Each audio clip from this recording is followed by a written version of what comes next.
Dhami cabinet की अहम बैठक आज सचिवालय में शाम 4 बजे सीएम धामी की अध्यक्षता में होगी बैठक। मानसून सत्र की तारीख हो सकती है तय।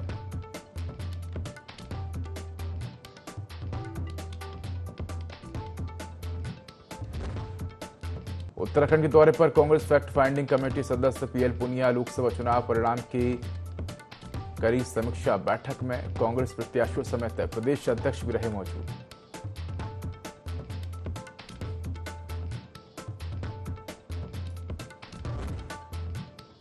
उत्तराखंड के कांजी हाउस में गौवंशों का हाल बेहाल। देखरेख की कमी के चलते असमय हो रही मौत। प्रशासन की ओर से 3 गोपालकों की भी होगी तैनाती।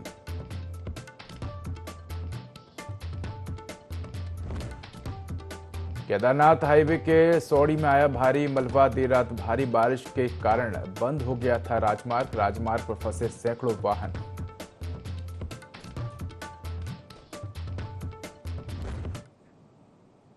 नमस्कार, मैं उदय देवभूमि लाइव में आपका स्वागत है। बुलेटिन की शुरुआत करेंगे तमाम बड़ी खबरों के साथ। 15 जुलाई को देहरादून में हुई भाजपा की प्रदेश कार्य समिति की बैठक के बाद प्रदेश महामंत्री संगठन आदित्य कोठारी का कहना है कि बैठक में लोकसभा चुनाव में बेहतर प्रदर्शन करने वाले कार्यकर्ताओं को सम्मानित किया जाएगा। साथ ही नरेंद्र मोदी के तीसरी बार प्रधानमंत्री बनने पर कार्य समिति की ओर से बधाई दी गई है।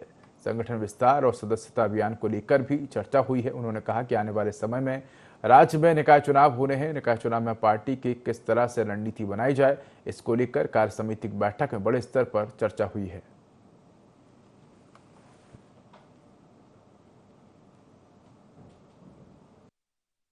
भारतीय जनता पार्टी उत्तराखंड प्रदेश कार्य समिति की एक सफलतम बैठक 15 जुलाई को संपन्न हुई है। 1300 से अधिक प्रतिनिधियों ने भाग लिया है और ये बड़ी उत्साहपूर्ण हमारी बैठक रही है। कार्यकर्ताओं में बड़ी ऊर्जा का संचार हुआ है। राष्ट्रीय महामंत्री आदरणीय दुष्यंत गौतम जी, राष्ट्रीय उपाध्यक्ष रेखा वर्मा जी, हमारे मुख्यमंत्री आदरणीय पुष्कर सिंह धामी जी और केंद्रीय मंत्री आदरणीय मनोहर लाल खट्टर जी इस बैठक में रहे और उनका मार्गदर्शन सभी कार्यकर्ताओं को मिला है। आगामी समय में स्थानीय निकाय के चुनाव हैं, पंचायतों के चुनाव हैं, इन सभी कार्यक्रमों के लिए पार्टी अपना योजनाबद्ध ढंग से कार्यक्रम अपना तय किए हैं और ये सभी कार्यक्रम हमारे जो है आगे।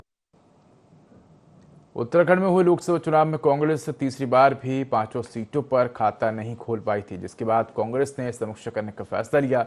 समीक्षा करने के लिए फैक्ट फाइंडिंग कमेटी के सदस्य और पूर्व सांसद पीएल पुनिया 3 दिवसीय उत्तराखंड के दौरे पर रहे। 18 जुलाई से 20 जुलाई तक विभिन्न लोकसभा सीटों पर समीक्षा बैठक की जाएगी। देहरादून में पीएल पुनिया कांग्रेस के नेताओं और पदाधिकारियों से बैठक कर उनका फीडबैक ले रहे हैं। इस बैठक में प्रदेश कांग्रेस अध्यक्ष करण महारा, नेता प्रतिपक्ष यशपाल आर्य, अल्मोड़ा सीट से लोकसभा प्रत्याशी प्रदीप टमटा सहित अन्य वरिष्ठ नेता शामिल हुए।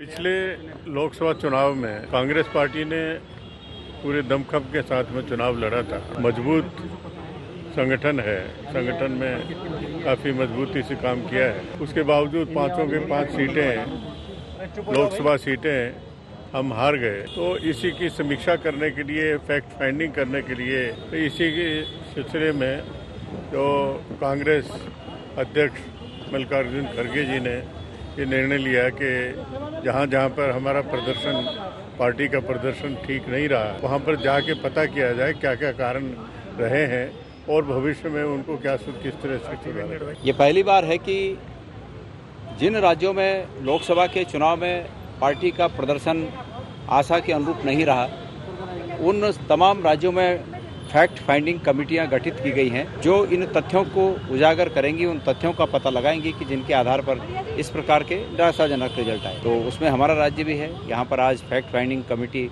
आई है, तमाम लोग उनसे अपनी बात करेंगे। इस प्रकार की समीक्षाएं होती हैं तो जो कमियां रहती हैं उन कमियों को ठीक करने के लिए मौका मिलता है। बहुत ही महत्वपूर्ण बैठक है। इसमें पिछली जो कमियां रही उन पर चर्चा होगी और आगे क्या किया जा सकता है कांग्रेस को मजबूत करने के लिए, उस पर भी विचार विमर्श होगा। अभी जो उपचुनाव हुए उसमें आपने स्पष्ट देखा है और भविष्य में जो चुनाव होगा वो अब सीधे कांग्रेस के पक्ष में जाएगा। आज समीक्षा बैठक है और लोकसभा चुनाव के परिप्रेक्ष्य में है। सभी हमारे प्रदेश के जो है साथी लोग इस बैठक में सम्मिलित होने का काम करेंगे।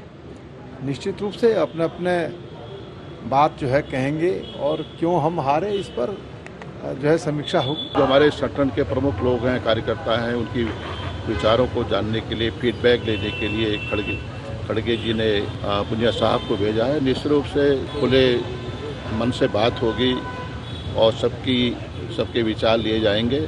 3 दिन के लिए पुनिया जी का प्रवास है और हमें विश्वास है कि हम सब लोग मिलकर अपनी भावनाएं व्यक्त करेंगे और जहां पर कमी रही है, जो वजह रही है, क्या हार के कारण थे, उसकी समीक्षा भी होगी और हमें विचार भी उनके सामने प्रस्तुत। उत्तराखंड में हुए लोकसभा चुनाव में कांग्रेस तीसरी बार भी 5 सीटों पर खाता नहीं खोल पाई, जबकि भाजपा ने 5 सीटों पर कमल खिलाकर हैट्रिक लगाई है। ऐसे में कांग्रेस लोकसभा चुनाव में हुई हार को लेकर समीक्षा बैठक कर रही है, जिस पर भाजपा ने निशाना साधते हुए सलाह दी है। भाजपा प्रदेश मीडिया प्रभारी मनवीर सिंह चौहान का कहना है कि सभी राजनीतिक पार्टियों को हार को लेकर मंथन करना चाहिए, लेकिन कांग्रेस के शीर्ष नेतृत्व सनातन धर्म का विरोध करते हैं। देश विरोधी ताकत को जिस तरीके से समर्थन करते हैं उस पर कांग्रेस को ध्यान देना चाहिए। उन्होंने कांग्रेस को देशभक्ति और राष्ट्रवादी के रास्ते पर चलने की सलाह दी है।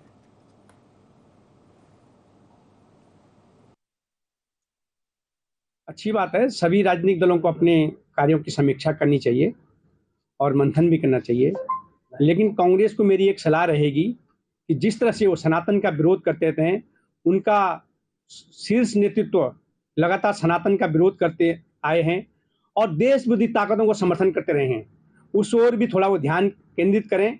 और उत्तराखंड जैसे जो हमारा प्रदेश एक राष्ट्रभक्त प्रदेश के रूप में जाता है, यहाँ की जनता राष्ट्रभक्त से ओतप्रोत रहती है, उनके लिए भी वो कम से कम इस तरह की वो अपने केंद्रीय नेतृत्व को सलाह दें कि वो देशभक्ति के रास्ते पे चलें, राष्ट्रवाद के रास्ते पे चलें और कुछ इस तरह का जो सनातन का जो विरोध करते हैं कुछ ऐसा दिखे उनमें भी कि वो सनातन का विरोध और देश विरोध ताकतों के साथ न खड़े रहें।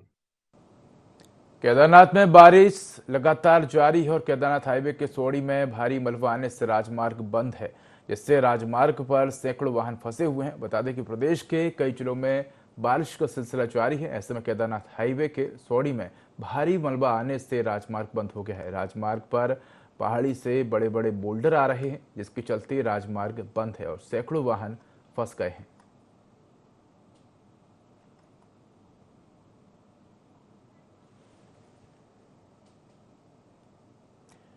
उत्तरकाशी नगर पालिका का कांजी हाउस दुर्दशा का शिकार हो गया है। आपको बता दें कि कांजी हाउस में जो गाय हैं उन्हें ना तो भरपेट चारा दिया जा रहा है और ना ही उनकी कोई सही तरीके से देखभाल की जा रही है। इस गौशाला में करीब 30 से 35 गाय हैं जिनकी हालत गंभीर है। इनमें से कई गाय तो मरणासन्न अवस्था में हैं। बताया जा रहा है कि कई गाय तो मर भी चुकी हैं। इस कांजी हाउस में गाय सीबक भी हैं, लेकिन ये भी कोई ध्यान नहीं दे रहे हैं।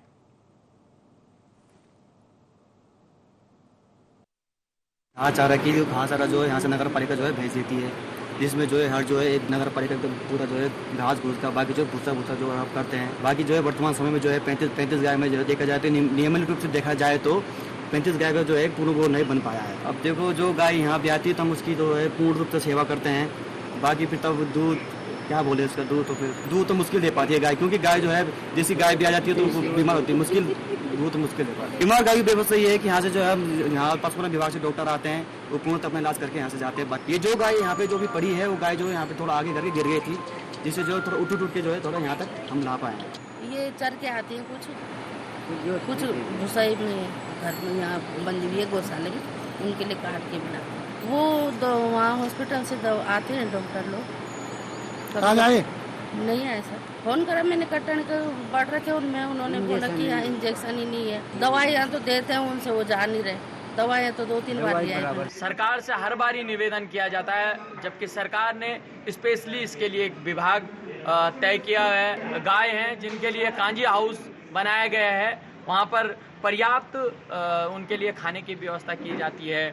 बहुत बड़ा कांजी हाउस बना हुआ है, पर वहाँ अगर आप स्थिति देखने जाएंगे तो उस कांजी हाउस की बहुत बुरी स्थिति है, क्योंकि गाय तो आवारा बाजार में घूम रही हैं। कांजी हाउस के अंदर कोई गाय रह भी रही है तो वह बहुत दयनीय स्थिति और बुरी स्थिति में। नगर पालिका का प्रशासन क्या कर रहा है या यहाँ का जिला प्रशासन क्या कर रहा है, यह सोचनीय और निंदनीय विषय है कि किस प्रकार से उस कांजी हाउस को चलाया जा रहा है। ये शिवनगरी उत्तरकाशी में नगर पालिका के द्वारा एक गौशाला गोठारा में बनाई गई, पर आए दिन हम ये सुनते रहते हैं कि वहाँ पे जो गायें हैं उनकी देखरेख उचित मात्रा में नहीं हो पा रही है। इसके लिए शासन प्रशासन को अवश्य इन गायों के संरक्षण के लिए काम करना चाहिए। नगर क्षेत्र में भी नित्य गांव-गांव से लोग अपने गायों को छोड़ देते हैं, कानों पे टैग भी लगे हैं, तो प्रशासन को उन गाय जो बाजार में छोड़ रहे हैं उन पे भी कार्रवाई करनी चाहिए उचित इलाज के लिए। और वहाँ पे भूसा घास इस चीज़ की भी मात्रा वहाँ पे कम है, इसके लिए भी धार्मिक संगठनों को आगे आना चाहिए। नगर पालिका की ओर से भूसा दिया जाता है गायों को, सब्जी के जैसे छिलके होते हैं, गोभी बंद गोभी पत्ती, ये भी हम लोग समय समय पर वहाँ पर ले जाते हैं। वहाँ पर आजकल बरसात के कारण जो है तो घास नहीं जा पा रही है और आज के समय में जहाँ एक गाय पालने के लिए कोई तैयार नहीं, हम घरों में भले ही गायों की बात करेंगे लेकिन उनको रखने के लिए कोई तैयार नहीं। समय समय पे पशु अस्पताल से भी दवाएं आ जाती है वहाँ पर। आज छुट्टी के कारण जो है वहाँ पर 1-2 गायें बीमार है, जिस कारण जो है डॉक्टर नहीं आ पाए, कल उनकी दवाइयाँ दी। रुक करें खबरों की ओर। बागेश्वर के ग्रामीण इलाकों में बड़ी मात्रा में प्रतिदिन 5 से 6 एकड़ जमीन पर उगाई जा रही भांग की फसल को नष्ट किया जा रहा है। भांग की खेती कर चरस बेचने वालों की तादाद लगातार बढ़ रही है। जानकारी के मुताबिक चरस का लगभग 10 करोड़ का बिजनेस बागेश्वर में हर साल होता है। चरस के धंधे में पुरुषों के बाद महिलाएं भी उतर चुकी हैं। बागेश्वर मुख्यालय में किराए का कमरा लेकर छोटे युवाओं को चरस बेचने का धंधा चल रहा है। चरस व्यापारियों की धरपकड़ के लिए 2 टीमों का गठन किया गया है।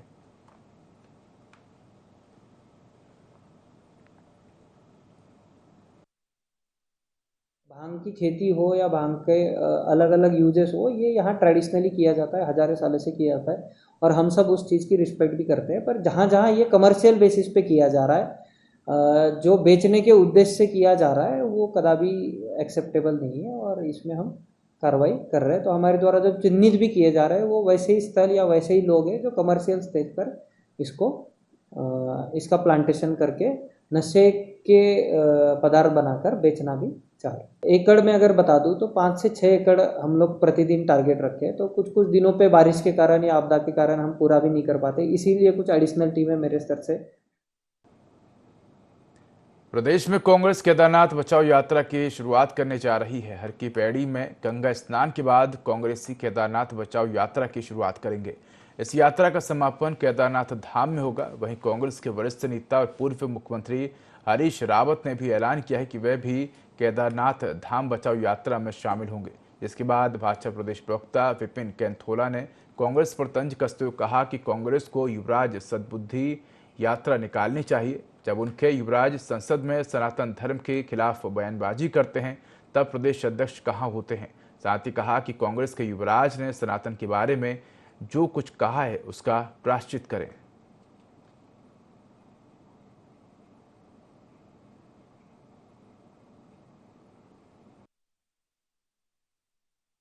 कांग्रेस को अपने युवराज की सद्बुद्धि यात्रा निकालनी चाहिए।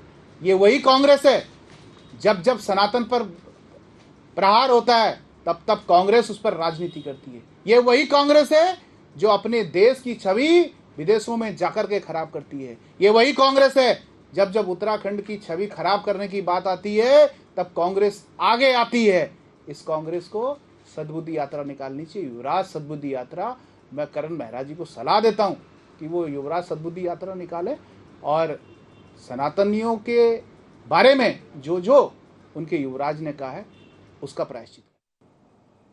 देहरादून में हुई भाजपा की विस्तृत प्रदेश कार्य समिति की बैठक के बाद अब पार्टी ने कार्यक्रम तय कर दिए हैं। भाजपा प्रदेश मीडिया प्रभारी मनवीर सिंह चौहान ने बताया कि लोकसभा में 5 सीटों को जिताने के लिए बूथ स्तर तक मतदाताओं का आभार व्यक्त किया जाएगा।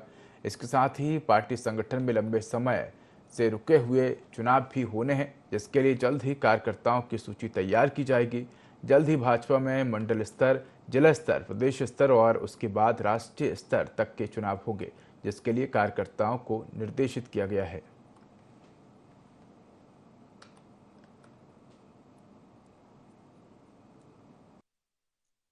जनता पार्टी के द्वारा अभी विस्तारित प्रदेश कार्य समिति की बैठक देहरादून में संपन्न हुई और आगामी कार्यक्रमों को लेकर के विस्तार से उसमें चर्चा की गई। उत्तराखंड की जनता ने आदरणीय नरेंद्र भाई मोदी को तीसरी बार प्रधानमंत्री बनाने के लिए बड़ी उत्साह के साथ प्रचंड बहुमत भारतीय जनता पार्टी को दिया है। उसके लिए भारतीय जनता पार्टी के द्वारा जो आम मतदाता है उसका अभिनंदन करने के लिए, उसका आभार व्यक्त करने के लिए बूथ स्तर तक कार्यक्रम चलाए जाने हैं। हमारे सदस्यता अभियान का भी अभियान चलाया जाएगा। इसके साथ ही चुनाव की प्रक्रिया संगठन की शुरू होने जा रही है। उसके लिए हमारे बूथ अध्यक्षों का जो चुनाव होता है, बूथ समितियां बनती हैं, उसके बाद मंडल का चुनाव होता है, फिर जिले का चुनाव होता है, फिर प्रदेश का चुनाव, फिर राष्ट्रीय स्तर पर राष्ट्रीय अध्यक्ष का चुनाव होता है। ये सब प्रक्रिया अभी आगामी महीनों में होने वाली है। खबर देहरादून से है, जहां उत्तराखंड में नगर निकायों के चुनाव मानसून के बाद ही होंगे। सरकार इसकी तैयारी में जुट गई है। बता दें कि प्रदेश में 99 नगर निकायों में चुनाव होने हैं। करीब 7 महीने से इन निकायों में प्रशासक तैनात है। हाईकोर्ट में चुनाव में देरी को लेकर मामला चल रहा है। अब हाईकोर्ट में सरकार को नगर निकाय चुनावों की टाइमलाइन जमा करानी है। भाजपा प्रदेश प्रवक्ता विपिन कैंथोला ने कहा कि नगर निकाय चुनाव को लेकर भाजपा की तैयारियां शुरू हो चुकी हैं। जैसे ही चुनाव की घोषणा पार्टी करेगी और अपना काम करेगी।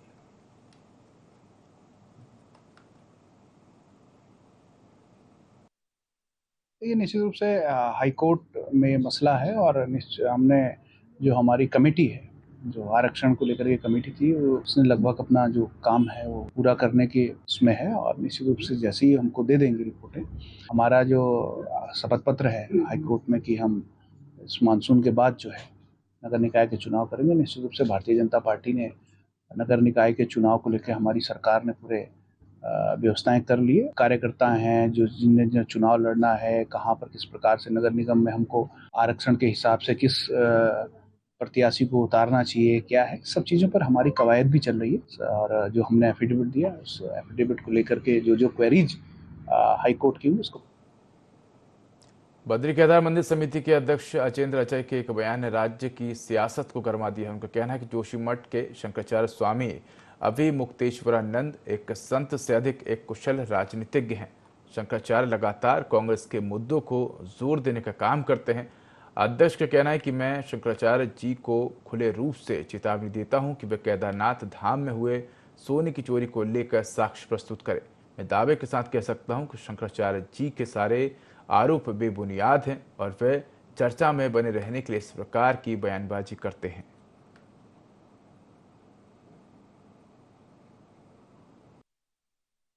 एक संत के रूप में स्वामी अभिमुक्तेश्वरानंद जी का मैं विशेष रूप से सम्मान करता हूं, लेकिन आप भी जानते हैं कि जिस प्रकार से लगातार वो प्रेस कॉन्फ्रेंसें करते रहते हैं, विवादित मुद्दों को उठाते रहते हैं और इतनी प्रेस कॉन्फ्रेंस तो कोई राजनेता भी नहीं करते हैं जितनी प्रेस कॉन्फ्रेंस वो करते हैं। और मुझे लगता है कि मैं इस बात के लिए उनकी प्रशंसा भी करना चाहता हूं कि वो एक कुशल राजनीतिज्ञ, संत से अधिक उनको कुशल राजनीतिज्ञ मानता हूं मैं, कि जिस एजेंडे को कांग्रेस सरकार, पूरी पार्टी जिस एजेंडे को चलाने में सफल साबित नहीं होती है, उस एजेंडे को स्वामी अभिमुक्तेश्वरानंद जी अकेले ही संचालित कर लेते हैं, संपादित कर लेते हैं। सरकार राज्य में विकास के बड़े बड़े दावे करती है। चुनाव के समय जनप्रतिनिधि जन जन तक सरकारी योजनाएं पहुंचाने के वादे करते हैं, लेकिन यही दावे और वादे खोखले साबित हो जाते हैं जब जमीनी स्तर पर हालात कुछ और ही नजर आते हैं। ऐसा ही मामला सामने आया है लक्सर के मखियाली खुर्द गांव से। देखिए खास रिपोर्ट। लक्सर के मखियाली खुर्द में मनरेगा से चुनिंदा लोगों के मन मधुर और जेब गरम हो रही है। ग्राम प्रधान पर मनरेगा में फर्जीवाड़े का बड़ा आरोप लगा है, जहां विकास कार्यों में फर्जी बिल लगाकर सरकारी पैसे हड़पने का मामला सामने आया है। ग्रामीणों के मुताबिक कई विकास कार्य सिर्फ कागजों में सिमट कर रह गए, जिनका धरातल पर कोई नामो निशान नहीं है। ग्राम प्रधान ने लाखों की राशि का बंदर बाट कर लिया है। ये पूरा मामला है जी, हमने माननीय मुख्यमंत्री जी को एक लिखित पत्र लिखकर संबोधित किया था कि हमारे गांव में मखियाली खुर्द में मनरेगा योजना के तहत बड़े पैमाने पर धांधली एवं गड़बड़ी की गई है, जिसमें एक कार्य को दोबारा दर्शाया गया और उसका पूरा पेमेंट निकाल लिया गया। कुछ ऐसी सड़कें थी, जो 5 सड़कें थी, उसमें 233 कुंटल RBM दिखाया गया, दर के धरातल पर कुछ भी नहीं था। और जी एक पाइपलाइन जिसका एस्टीमेट फर्जी बनाकर उसके पैसे निकाल लिए गए, जबकि डालनी कहीं और थी और डाल दी कहीं और। खान के खेत से जहीद के खेत तक लाइन वो पाइपलाइन दब ली और वो फर्जी पाई गई, उसमें कोई पाइपलाइन नहीं आया। और जो सड़कों पर पत्थर गिर रखा वो पत्थर नहीं पाएगा, सारा घोटाला वहाँ रखा इनने। जीप पता लगेगा अधिकारी क्या भेजेगा क्या नहीं, आगे प्रधान ने सब पैसा निकाल रखा, शिकायत मुख्यमंत्री तक के पहुँची है जी। इस पर जागरूक ग्रामीणों ने मुख्यमंत्री हेल्पलाइन पर शिकायत की, जिसके बाद जिला विकास अधिकारी और लक्सर विकास खंड की संयुक्त टीम जांच के लिए पहुंची, जहां मौके पर सड़कों और पाइपलाइन में भारी गड़बड़ी देखने को मिली है। आधे विकास कार्य जिनकी फाइल बनकर सजी हुई थी, लेकिन जमीनी स्तर पर कहीं नजर नहीं आए। जांच के बाद तैयार रिपोर्ट उच्च अधिकारियों को भेजी जाएगी। प्रधान के खिलाफ ये आरोप है जी, जहीद के खेत है जुल्फान के खेत तक कोई भी पाइपलाइन नहीं पाई गई है। उसका एस्टीमेट फर्जी बना के पैसे निकाल गई दिया जी। हाँ जी, मेरा खुद का मेरे पिताजी का खेत था और उसके खेत में के बावजूद भी जुल्फान के खेत तक कोई पाइपलाइन नहीं डाली गई। अधिकारियों ने जांच करने के बावजूद अब जा देखे क्या समस्या आता है। जनपद पे यहाँ से एक डेलीगेशन आया था, कुछ शिकायतें यहाँ पे की गई थी कि सड़कों की और उसके सिंचाई सुविधा की जो गांव में काम किया गया तो उसकी शिकायत की गई थी, जिसपे आज मौके पे मुआयना किया गया है, जिसमें कुछ अनियमितताएं पाई गई हैं। पेपर देखने के बाद पेपर में किस तरह से योजनाएं सैंक्शन थी और कितना काम हुआ है वो पूरा जांच करके अवगत करा दिया जाएगा। पेपर देखने के बाद ही पता चल पाएगा एक्चुअल में कि कितना उसमें मानक था और कितना डाला गया है। मनरेगा में धांधली का यह मामला कोई नया खुलासा नहीं है। प्रदेश में ऐसे भ्रष्ट अधिकारियों की शिकायतें पहले भी मिलती रही हैं। सरकार की जनहितैषी योजनाएं घोटाले की भेंट चढ़ती रही। अब देखना होगा जनता का पैसा डकारने वालों पर कब तक और कितनी कार्रवाई होगी और जनता को अपने हित में बनी योजनाओं का कितना लाभ मिल पाएगा। IND24 के लिए लक्सर से गोविंद चौधरी की रिपोर्ट। हरिद्वार के शातर शाह में हुई दलित समाज की बेटी के साथ रेप और हत्या का मामला एक बार फिर से गरमाने लगा है। आजाद समाज पार्टी के मुखिया और नगीना लोकसभा सीट से सांसद चंद्रशेखर आजाद हरिद्वार पहुंचे, जहां उन्होंने कहा कि जून माह में दलित समाज की बेटी के साथ रेप हुआ और उसके बाद में हत्या कर दी गई, लेकिन 3 सप्ताह बीत जाने के बाद भी हत्या के मुख्य आरोपियों को गिरफ्तार नहीं किया गया है, जिससे दलित समाज और पीड़ित परिवार के लोग नाराज हैं। उन्होंने कहा कि यदि जल्द ही आरोपियों की गिरफ्तारी नहीं होती है तो बड़ा आंदोलन करेंगे।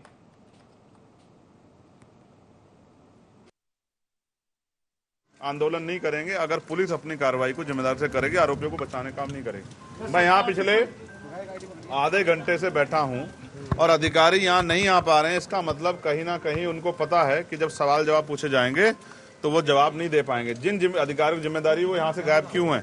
वो इसलिए गायब हैं क्योंकि उनको पता है कि वो अपनी ड्यूटी से धोखा कर रहे हैं, अपने कर्तव्य धोखा कर रहे हैं, इसलिए वो यहाँ से गायब हैं। इसलिए ये सवाल भी मैं छोड़ता हूँ कि वो ऐसे अधिकारियों को क्या कुर्सी पे बने रहने का अधिकार है, जिन अधिकारियों के नेतृत्व में इतनी बड़ी बड़ी घटनाएं हो रही हैं, जिस SHO जिस CO के नेतृत्व में इतनी बड़ी बड़ी घटनाएं हो रही है और आरोपी खुलेआम घूम रहे हैं, उसको कैसे चार्ज दिया गया ऐसे लोगों को?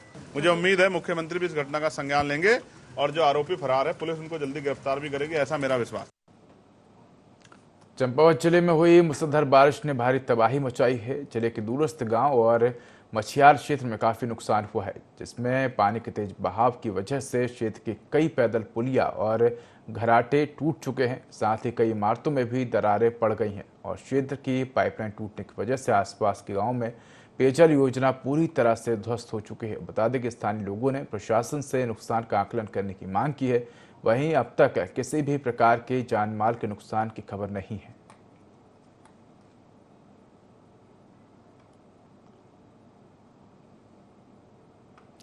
कावड़ मेले की तैयारियों को लेकर जिलाधिकारी हरिद्वार और वरिष्ठ पुलिस अधीक्षक ने बैरागी कैंप का निरीक्षण किया। जिलाधिकारी ने कावड़ मेले को लेकर लाइट शिविर और पेयजल के शेष रह गए कार्यों को जल्द पूरा करने के निर्देश दिए हैं। हरिद्वार पुलिस ने श्रद्धालुओं की गाड़ियों की पार्किंग के लिए QR कोड जारी किया है, जिसमें आने वाले कावड़ियों को उनके नजदीक पार्किंग की जानकारी मिल सकेगी। जिलाधिकारी धीराज गर्वियाल ने कहा कि कावड़ मेले की तैयारी पर जिला प्रशासन लगातार नजर बनाए हुए है।